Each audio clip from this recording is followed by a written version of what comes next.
Leverson, and Deborah is spelled Debrah, Levison, Levison.com. Check out her website. Deborah's book talks about her parents and how they survived the horrific tragedies of the Holocaust and how they moved to a beautiful cottage in Canada only to have their peace and tranquility destroyed by a horrible discovery inside a crate. Let's bring our special guest out, author Deborah Levison, here to discuss her book called The Crate.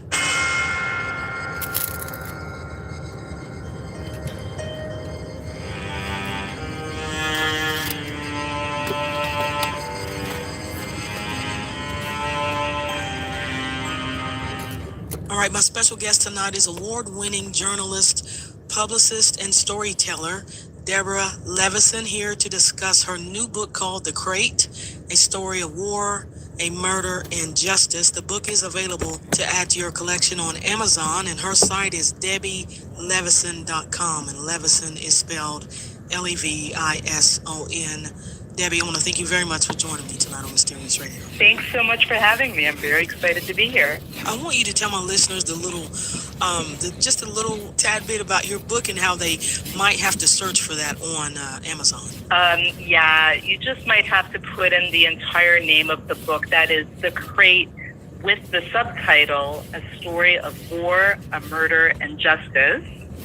Or search it through my author name, which is Deborah Levison. But it should come up, no problem. It'll come up on Amazon and Barnes & Noble and Goodreads and so on. It'll be there. All right, very good. All right. Now, so your book has some great reviews. I did read those, so I commend you on that. So people seem to really like it. And I want you to start off, Debbie, if you don't mind, telling us a little bit about your life and your inspiration behind writing your book. Even though I've been a professional writer and publicist and journalist, for my entire adult life, I've never written a book before, and I've always wanted to. I've always wanted to be an author, I guess the way some little kids might want to be a professional baseball player or a ballerina, and writing was always the thing that I could sort of do. And so, I always walked into a bookstore, into a library, and looked around at all those millions of books and thought, oh, I wish I could do that too. So having my first book published this past summer is really a dream come true for me. That's awesome. So how does it feel to be an author? Does it feel good? even just you asking me that is awesome. It's such a good feeling. Again, it's just something that I've wanted for so long, and the actual process of writing the book and then getting published was not that easy. And so to be finally here at this point of having the book out and getting the reviews, as you said, and especially getting emails from readers who say that they cried, or the story really resonated with them, or they really related to all different aspects of the story, it's just so gratifying and just really happy to be at this point. All right, very good. That's very, very good. I'm going to do my best to push this book for you, for sure. Thank you. You're welcome. You're welcome. Now, all right, so why don't you give us the story behind The Crate? So, the story is about a grisly true crime that involved my family of Holocaust survivors. It really is a story that braids together two almost distinct narratives, one being my family history in the Holocaust, and the second being this horrible crime that involved us. And I sort of intertwined them throughout the book. It kind of telescopes to the past and to the present, and then ties the whole thing together with this series of unbelievable coincidences that sort of come to light near the end. But the crate itself is the central focus of the book, and it reveals what happened was back in 2010, we found a wooden crate nailed tightly shut and almost hidden from view, shoved up underneath the crawl space of our family cottage on a lake. And when we opened it, we just weren't prepared for the horrific content inside. I don't want to hedge too much, but as the title suggests, it is about a murder, and so the contents of the crate were awful because they were the remains of a young woman. It was a dead body, and this episode is brought to you by Progressive. Most of you aren't just listening right now. You're driving, cleaning, and even exercising. But what if you could be saving money by switching to Progressive? Drivers who save by switching save nearly $750 on average, and auto customers qualify for an average of 7 discounts. Multitask right now. Quote today at Progressive.com. Progressive Casualty Insurance Company and Affiliates. National average 12-month savings of $744 by new customers surveyed who saved with Progressive between June 2022 and May 2023. Potential savings will vary. Discounts not available in all states and situations. A new year is a clean slate, and this year, learning a language is the resolution that actually sticks. With Rosetta Stone, it's never been easier to start fresh. Whether you're leveling up your career or prepping for a 2026 trip, our bite-sized lessons fit perfectly into your busy day. Learn while you grab coffee or during your lunch break. It's that simple. You'll see progress fast, helping you feel more confident and connected. And because Rosetta Stone uses an immersive, intuitive method, you'll learn naturally without memorizing boring word lists. For over 30 years, we've been the trusted leader in language learning with 25 languages to choose from, including Spanish, French, German, Japanese, and more. Rosetta Stone is the go-to tool for real language growth. Don't wait. Unlock your language learning potential now. Listeners can grab Rosetta Stone's lifetime membership for 50% off. That's unlimited access to 25 language courses for life. Visit rosettastone.com/rs10 to get started and claim your 50% off today. Go to rosettastone.com/rs10 and start learning today. Lowe's knows how to turn big plans into real results. Whether it's new appliances or a home refresh, get started with 12-month special financing on purchases of $299 or more with a MyLowe's Rewards credit card, January 15th through the 30th, so you can invest in your upgrade now and pay over time. Lowe's, we help, you save. Offer subject to credit approval, cannot be combined. Minimum monthly payment required. See store at Lowe's.com for details. not an old one, but fresh. So we knew that this was something that had happened very recently. And, honestly, it was not something we would ever have expected to happen to our family, to find something like this. We're going to get to more of that in just a minute. Now, your parents really interest me. And being that they were your parents, so you know a lot of things that happened to them firsthand. So if you don't mind, just share a little bit about your parents' experience after finding a refuge in Canada and basically going through hell during the Holocaust. I don't know if you can share this, but hopefully you can. Did they tell you how it started for them as far as the capture by the Nazis? No. The answer to that is no. They really never, when I was a child, never said anything. From a very young age, I always sensed that there was some sort of a shadow over our lives and over our family, something that separated us from other families, something that made us different. But it wasn't until I was a young teenager that I finally started finding out about that shadow. I was 13 years old, the same age as my mother, when the Nazis came to Budapest, where she lived with her mother and father. And at that age, when I was 13, so we're talking about the mid-70s here, there was a movie series on television. And one night I turned on the TV and I caught a glimpse of one of these segments of the show.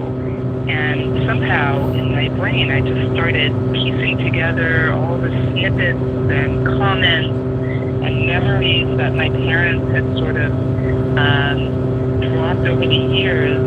And those little snippets of information slid together, I would have to say, to form some sort of a picture in my mind of what I thought might have been my parents' past. It all just seemed so familiar when I saw it on the television. And so, of course, I had to ask my mother that very night, heaven to you to see if indeed I could confirm what I was seeing on TV. And then it wasn't until much later in life. In fact, I was already married with children, and I had already moved from Canada to the United States. At that point, my parents videotaped their testimony for the Steven Spielberg Holocaust Foundation. So Steven Spielberg had set up this foundation in which thousands of survivors and witnesses, I think it was something like 52,000 survivors from over 60 countries, they gave testimony to what they'd experienced in the Holocaust. And Spielberg archived all the footage. Back then it was on VHS tape. He archived all the footage to preserve it and use it as an educational tool. So it wasn't until my parents videotaped their stories that I actually found out everything that had happened to my father for the very first time. So we were talking now about 1997 that I actually found out what had happened to my dad and learned more about what had happened to my mom. Okay. Now, I want to know if they told you, or did you ask them, why did you tell me before? Or why is it so hard to at least tell me a little bit about it? Did they tell you that? Well, that would be a question I would never have asked because, even as the youngest child, I was very, very young. I remember always having a feeling that my mother and father were fragile, that living in our house was like walking on eggshells. My brother and I never got angry at our parents. It would never have occurred to me to talk back to them or to disobey them because I thought it would hurt them. And they just seemed so fragile. So I was always very afraid of hurting them. And asking them that kind of a question where I knew, even though I didn't know exactly what had happened to them, I knew it would dig up pain. So that would have been something I never wanted to do. I never would have wanted to dig up old hurts or to cause them pain in any way. And then plus my parents were so overprotective my whole life, like overprotective to the nth degree. I had a feeling that they probably wouldn't tell me anyway because they were always protecting me and my brother from any kind of uncomfortable situation or bad news or, if somebody passed away, they didn't tell us. They were very fearful of our getting hurt or getting sick. That was the worst thing. If we were, God forbid, caught a cold, that was a bad thing. But, to ask them about something that was so painful in their past life would never have occurred to me, to sort of confront them. Well, why didn't you tell me that? Because I knew why they didn't tell me. They didn't want to hurt me. Right. Do you think that let me ask you this, why do you think they decided to come forward for the Steven Spielberg project? That's a very good question. I would suspect that it was a function of time, that so much time had passed. Maybe they were feeling ready. They were getting on in years. Maybe they felt that they'd better tell the story while they still had a chance. And also, it was something that the entire Jewish community in Toronto seemed to be doing. I know several of their friends had already videotaped their testimony. It was in Jewish newspapers, and it seemed to be what everyone was doing at the time.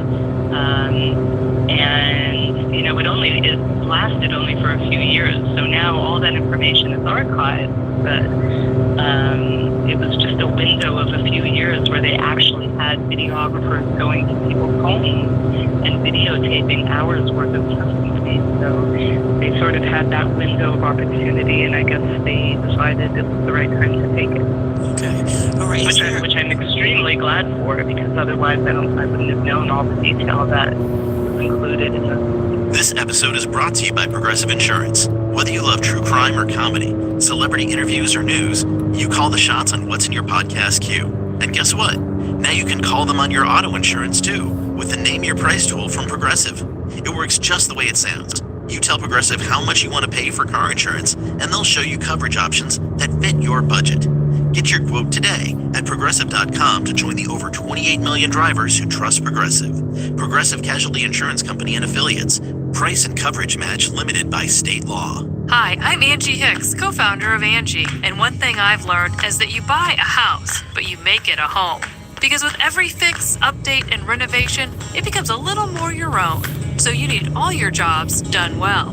For nearly 30 years, Angie has helped millions of homeowners hire skilled pros for the projects that matter. From plumbing to electrical, roof repair to deck upgrades. So leave it to the pros who will get your jobs done well. Hire high-quality pros at Angie.com. Carvana's so easy, just a click, and we've got ourselves a car. See?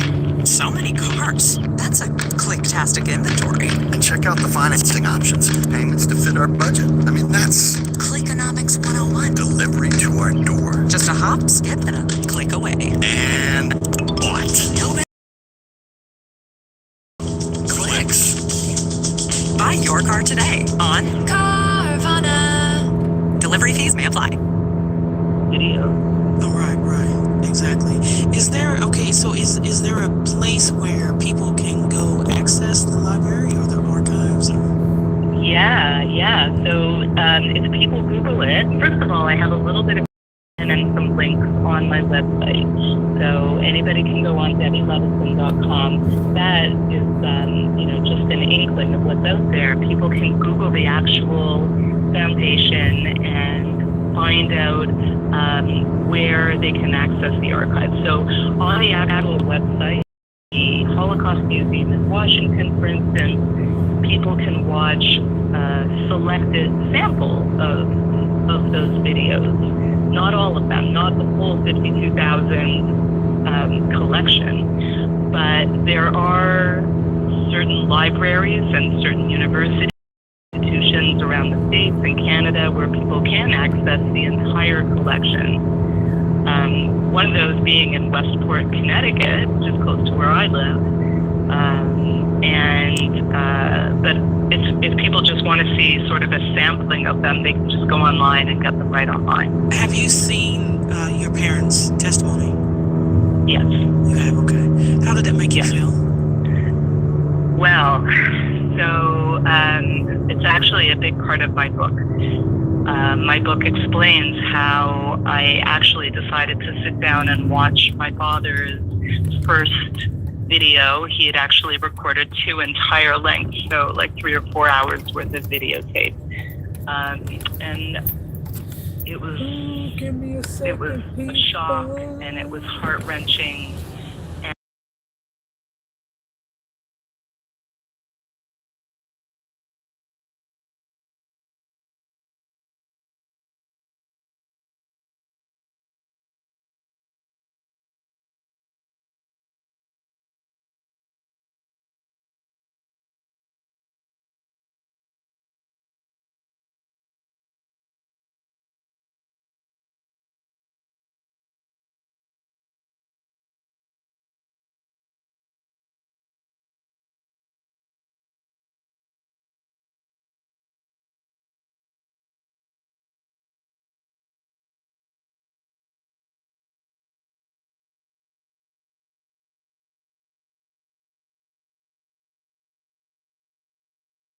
They have any family members that didn't survive? Just getting Oh, yeah. food for my Oh yeah.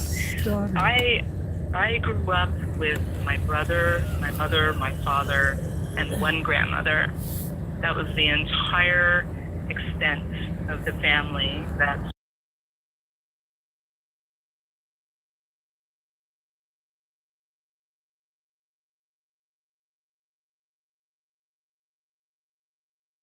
had everyone, had the Holocaust not happened. But all those people, including my other grandparents, were murdered. And that's in addition to all the other friends of the family and assorted teachers and schoolmates and just neighbors and other villagers who all perished. You mean to tell me 5 of your family members got Well, 4. Well, no, just my mother and father. And then my brother was actually born in Hungary, and so they escaped Hungary. It was communist by that point when they actually escaped in 1956. So they escaped with my brother. He was 3 years old, and arrived in Canada as refugees, and then sent for my grandmother, my mother's mother, who had been by herself. She had also survived, but she had been living by herself, 5 years after they arrived in Canada. So they were able to scrape together airfare to bring her over to Canada as well. And then I was born in the 60s. So it was just the 5 of us. We were like this little island of 5 people, and again, very different from my friends, from my neighbors. ¿Cómo están todos? We just seemed to have a very different kind of family life. Our house was always perfect, always immaculate. My mother was always cleaning. Just getting Violet and some food. the things that my parents owned, their appliances or their furniture or their knickknacks, they took such extraordinary care not to break anything, to preserve everything they owned. So even into their 80s, when they finally moved.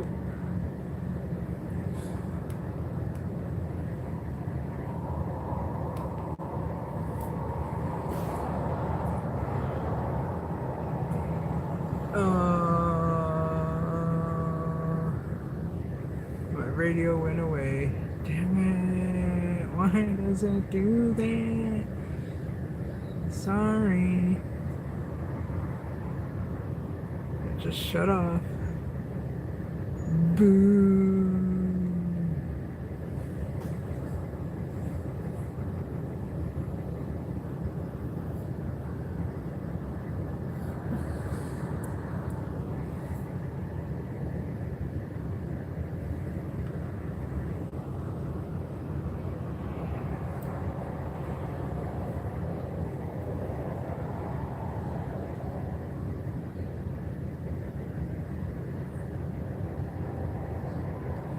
Pairing connected.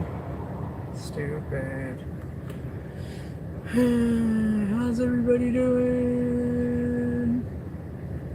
Just at Bethel's getting breakfast for Violet.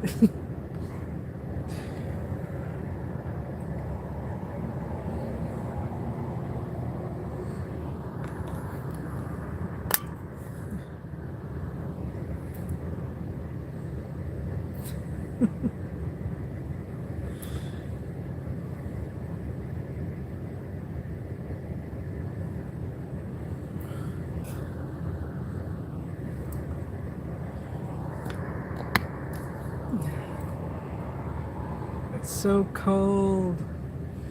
Birds.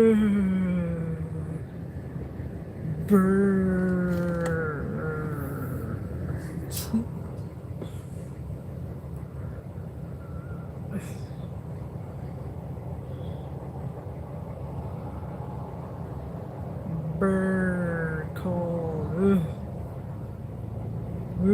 Frio.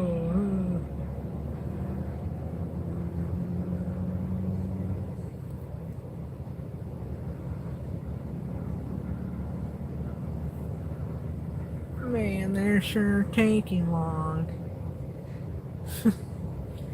Oh, thank you.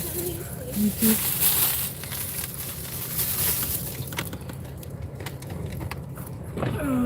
Alrighty then.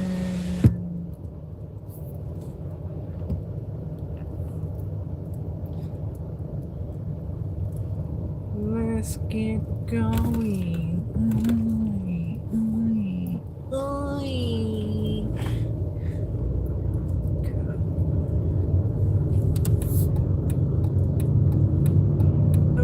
My eyes are so bright lights. Green light, go. Green light, go. Green light, go.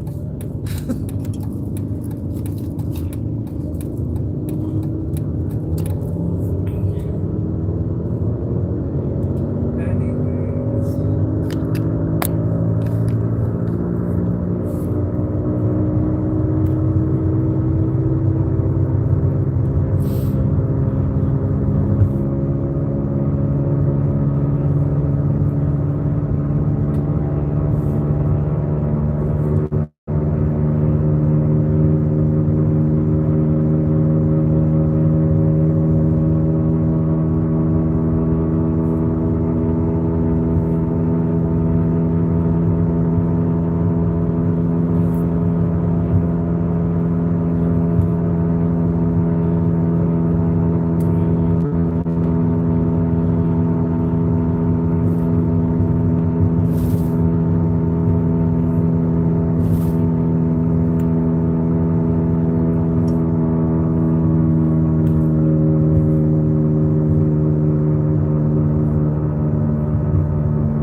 Stupid dogs, always barking. Can't arrive at home without being barked at.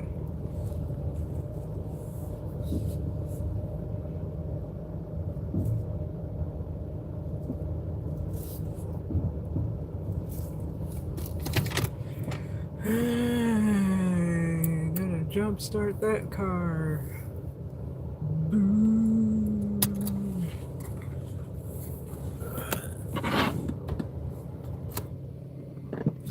Okay, bye. See you later, alligator.